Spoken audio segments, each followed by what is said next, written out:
Audio Jungle.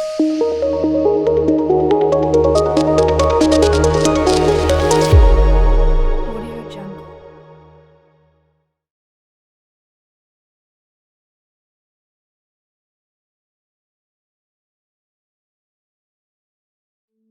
Assalamualaikum warahmatullahi wabarakatuh. Apa kabar? Selamat bertemu kembali di kanal Belajar Berhukum untuk Indonesia yang lebih melek dan taat terhadap hukum.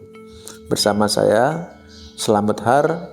Dalam tema kali ini kita akan bicarakan tentang hukum tajam ke bawah dan tumpul ke atas. Sebelum kita bicarakan secara lebih mendalam, kita saksikan dahulu cuplikan video dan berita singkat tentang bekerjanya hukum di dalam kenyataan sebagaimana digambarkan hukum sebagai tajam ke bawah dan tumpul ke atas. Kita beralih ke kasus hukum lain ya saudara. Hanya karena mencuri sisa getah karet, seorang kakek di Simalungun, Sumatera Utara harus mendekam di penjara. Kerugian atas perbuatannya kurang dari Rp20.000.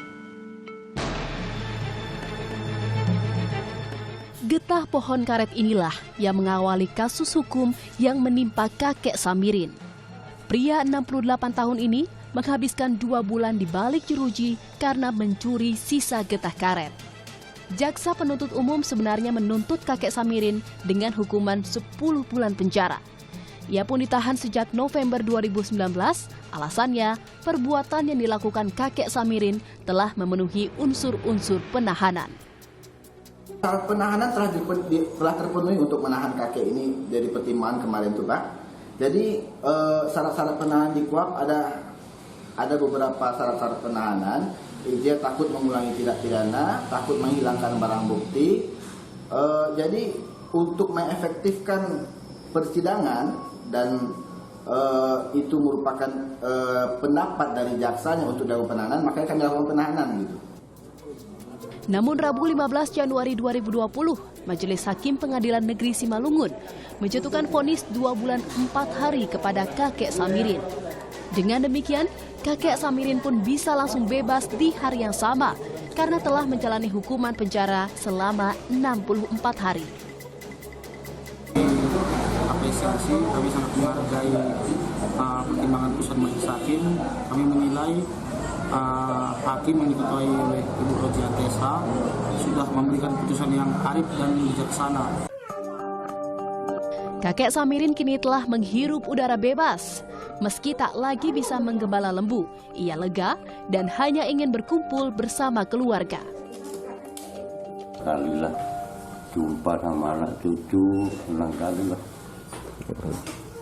Dari kakek sama keluarga terima dengan putusan itu kayak? Terima lah. Alhamdulillah.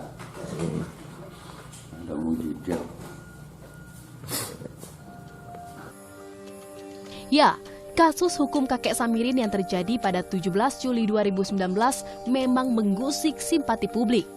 Apalagi menurut pengakuan kakek Samirin, ia hanya mengumpulkan getah karet yang tersisa dan memasukkannya ke dalam kantong kresek. Namun di saat yang sama, petugas perkebunan PT Bridgestone melihat perbuatan kakek Samirin dan langsung melapor pada polisi.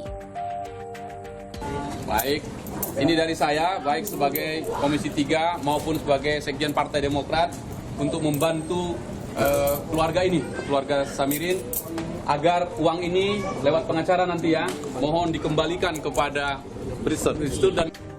Sebagai bentuk protes atas penahanan kakek Samirin, anggota Komisi 3 DPR beserta warga mengumpulkan koin sesuai dakwaan terhadap kakek Samirin atas pencurian sisa getah karet sebesar 1,9 kg atau seharga Rp17.480.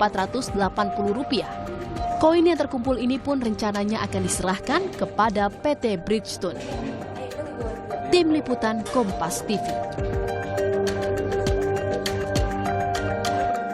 Pembicaraan hukum yang tajam ke bawah dan tumpul ke atas bukan hal yang tertentu, tapi sudah umum menjadi kegelisahan dan kegundahan masyarakat Indonesia pada umumnya. Hal ini tentu tidak lepas dari realitas kehidupan hukum yang dirasakan oleh masyarakat itu sendiri. Tetapi ini sebuah kenyataan yang memang harus kita jelaskan mengapa hukum bisa tajam ke bawah dan tumpul ke atas. Kawan-kawan, untuk memahami pernyataan itu tentu kita harus memahami terlebih dahulu pada sifat dasar hukum itu. Pertanyaan penting dan mendasar itu adalah apakah hukum? Nah, ini pertanyaan dasar yang harus bisa dijawab ketika kita akan menjawab pernyataan tentang hukum yang tajam ke bawah dan tumpul ke atas tadi. Masyarakat kita memberikan banyak arti tentang hukum ini. Ada yang mengartikan hukum itu sebagai petugas, karena masyarakat menyaksikan bagaimana orang-orang yang berseragam, para petugas, apakah itu polisi, apakah itu polisi Pamong Praja, seperti itu, diketahui melakukan penangkapan atau penghentian terhadap para pelanggar lalu lintas dengan melakukan tindakan penilangan kendaraan bermotor. Begitu pula misalnya polisi Pamong Praja sedang melakukan tugas penataan pasar dari pedagang liar, pedagang kaki lima yang liar. Maka masyarakat yang terlibat dalam suasana dan keadaan hukum pada saat itu merasakan, oh, hukum kalau seperti itu adalah petugas, karena dia yang menindak dan melaksanakan serta menyelesaikannya. Bahkan kemudian sebagian masyarakat juga mengartikan hukum adalah keputusan penguasa, karena masyarakat merasakan dan mengetahui bagaimana pejabat-pejabat pemerintah memiliki keputusan kewenangan terhadap satu yang berkaitan dengan urusan perizinan misalnya, kemudian urusan dagang, urusan usaha. Maka bagi masyarakat, mereka membutuhkan perizinan tempat usaha, memiliki izin berdagang dan lain sebagainya. Itu dianggap sebagai keputusan pejabat yang menimbulkan hukum, menganggap hukum itulah tanpa putusan penguasa ini, maka dia tidak bisa memiliki surat-suratnya. Dan masyarakat lain juga mengatakan seperti itu.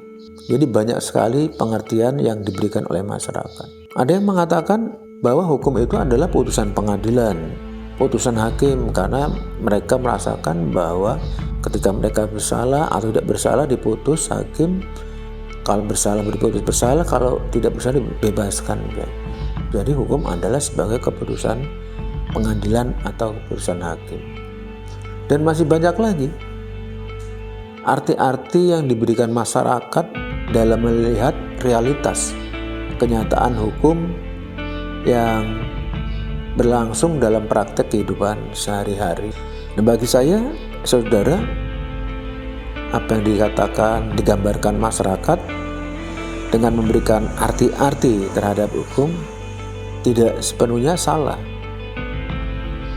Namun demikian, bahwa perlu lebih mendapat penjelasan yang lebih lengkap, lebih sempurna. Apakah hukum itu? Hukum adalah ketentuan-ketentuan yang bersifat tertulis atau tidak tertulis, yang isinya mengatur tentang perbuatan-perbuatan yang tidak boleh dilakukan atau perbuatan-perbuatan yang dilarang. Dan ketika orang atau masyarakat melakukan perbuatan yang dilarang, negara hadir untuk mencegahnya melalui aparat penegak hukum untuk menjalankan hukumnya dengan proses berdasarkan hukum yang adil melalui penangkapan, penahanan, penyidikan, pemeriksaan, penuntutan sampai dengan putusan pengadilan. Dalam gambaran hukum seperti ini bisa diketahui bahwa ada tujuan dari hukum itu sendiri, yaitu untuk menciptakan, mewujudkan kepastian dan keadilan di dalam masyarakat. Oleh karena itu, tujuan dan fungsi hukum itu sangat berkaitan dengan kepastian yang diberikan oleh aparat penegak hukum dan kemanfaatan yang diberikan oleh aparat penegak hukum kepada masyarakat. Nah, ini ketika kita bicara apa itu hukum, maka juga harus bisa menggambarkan bahwa hukum memiliki tujuan yang pada dasarnya memberikan sebuah kepastian, keadilan, dan manfaat kehidupan yang damai, tentram, tertib, dan sejahtera. Nah, bagaimana? Pertanyaan kedua, bagaimana bekerjanya atau berlakunya hukum? Nah, dalam pertanyaan mendasar yang kedua ini, maka untuk mengetahui bagaimana bekerjanya hukum itu sangat dipengaruhi oleh beberapa sebab. Sebab pertama, adanya kekisruhan, kekacauan, pelanggaran, kejahatan yang terjadi di masyarakat. Jadi hukum akan bekerja ketika terjadi hal-hal yang tidak diinginkan oleh hukum itu sendiri. Selama tidak ada pelanggaran, tidak ada kejahatan, tidak ada peristiwa, ya, hukum hanya menjaga, hukum hanya mengawasi, tidak melakukan perbuatan keberlakuan apapun. Jadi dia harus ada situasi peristiwa hukum yang menimbulkan hukum itu harus melaksanakan tugasnya. Ada undang-undang yang mengatur bahwa perbuatan-perbuatan yang terjadi dilakukan oleh masyarakat itu memang perbuatan yang dapat disangkakan. Perbuatan itu sebagai perbuatan yang melanggar hukum pidana. Itu namanya Kitab Undang-Undang Hukum Pidana. Kalau perbuatan itu tidak termasuk dalam KUHP, maka dia termasuk tindak pidana khusus atau akan dikenakan adanya undang-undang yang berada di luar Kitab Undang-Undang Hukum Pidana itu sendiri, tersebar di luar KUHP namanya. Kemudian yang ketiga, adanya undang-undang yang mengatur bagaimana aparat penegak hukum itu dalam melaksanakan tugas dan kewajibannya itu tidak bertentangan dengan hukum, sesuai dengan prosedur hukum yang berlaku. Maka undang-undang ini namanya Kitab Undang-Undang Hukum Acara Pidana. Maksudnya agar walaupun seorang itu telah melakukan kesalahan, diduga melakukan kesalahan, tetapi aparat penegak hukum tetap harus melakukan dengan prinsip praduga tidak bersalah. Karena kalau dia melakukan cara-cara yang sewena-wena, maka bertentangan dengan hukum acara pidana yang menjadi panduan bagi para aparat penegak hukum itu. Dan yang keempat, ini yang lebih utama terkait dengan siapa yang akan melaksanakan tugas fungsi untuk menegakkan hukum, yaitu para aparat penegak hukum, polisi selaku penyidik atau penyelidik, 2 jaksa penuntut umum, 3 hakim, dan termasuk advokat di dalamnya.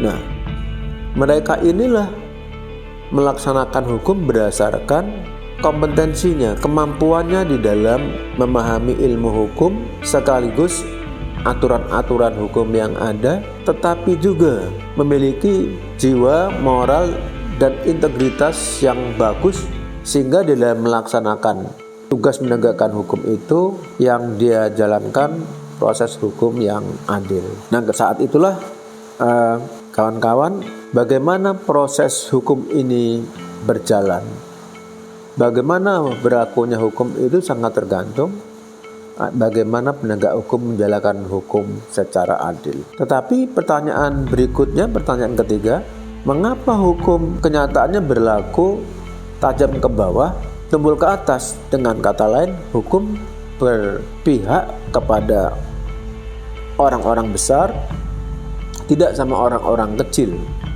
Hukum berpihak hanya kepada orang kaya atau tidak dengan orang miskin. Ini ada dua faktor, dua sebab. Pertama, penegak hukum menjalankan hukum hanya berdasarkan peraturan perundang-undangan. Jadi penegak hukum ini hanya melihat bagaimana ketentuan perundang-undangan menyatakan seorang itu bersalah atau diduga melakukan kesalahan tanpa mau mengetahui yang lain-lain. Jadi melihat hukum sebagai gambaran hitam putih melulu gitu. Maka keputusannya ya seperti terjadi dalam cuplikan video tadi, seorang tua laki-laki yang mengambil getah karet yang sudah terjatuh dikumpulkan, kemudian dijualnya senilai 17.000, tetapi diketahui oleh pemiliknya perusahaan, dilaporkan polisi, oleh polisi diproses sampai dengan pengadilan bahwa dia bersalah, dihukum yang tidak sesuai dengan perbuatan, padahal orang tua misalnya. Nah, ini hukum hanya melihat pada satu sisi peraturan perundang-undangan. Penegak hukumnya cara melihatnya hanya dengan kacamata hukum yang hitam putih. Dan yang kedua adalah penegak hukum memang benar-benar berpihak kepada orang kaya.